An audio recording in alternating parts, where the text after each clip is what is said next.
I'd like to show you blending hypervoxels. To do this, let's go ahead and hop over to the Items tab and add a null object. We're just going to use the default name. There we go.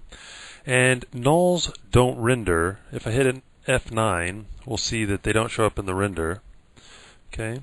But if we add hypervoxels to them, then we can add some surface, some volume to it.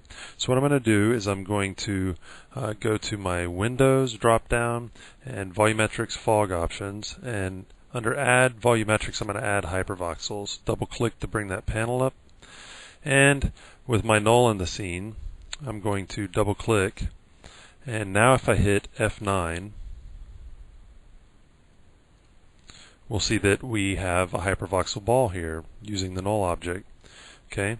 What I'm going to do is I'm going to use Viper, our interactive preview renderer, so that I don't have to keep hitting F9. So I'm going to go to the View tab, the Render tab, and I'm going to click Viper. Here we go. I'm going to hit Render, and I'm going to go from Draft to Mosaic. It'll be much nicer than the Draft preview.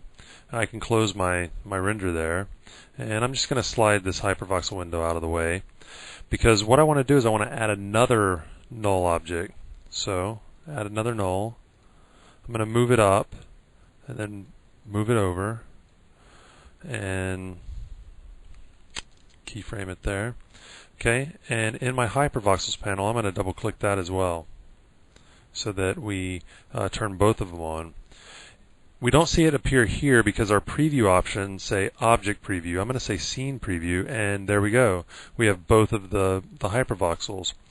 But if I don't want that seam and I want them to join together, kind of like in Terminator 2 when the liquid forms together, what I can do is go over to my hypervoxels panel, and under blending group, blending mode, I'm going to say additive, and for blending group, I'm going to go ahead and make a group. Basically, blending group allows me to group objects. If they're all in the same group, then they'll be affected with the blending mode. Okay, so what I'll do is go over to null 1 and add it to blending group 1 and make it additive. And as you can tell, it becomes one big blob.